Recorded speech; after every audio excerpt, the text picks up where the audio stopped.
পাবদা মাছ ফট ফট করে কথা বলে, যেমন মানুষ কথা বলে পাবদা মাছও তেলে পড়লে পটপট করে কথা বলে বন্ধুরা।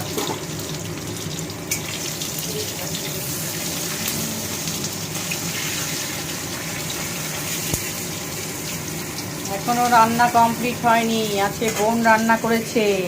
কী কী রান্না আছে তোমাদের একটু দেখিয়ে দিই।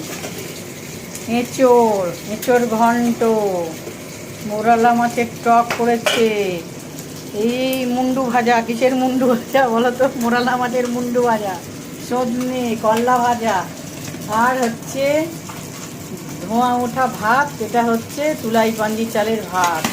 আর পাবদা মাছের কি হবে তোমাদের দেখাবো কি হবে বন্ধুরা, তোমরা সাথে থাকলে সব দেখতে পাবে কি হচ্ছে। পাবদা মাছের ঝোল কুয়াশা আর আলু দিয়ে, একটু দেখা তো।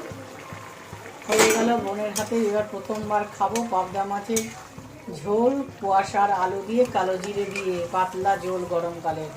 কেমন লাগলো তোমরা সবাই কমেন্ট করে বলবে। আর আমি তো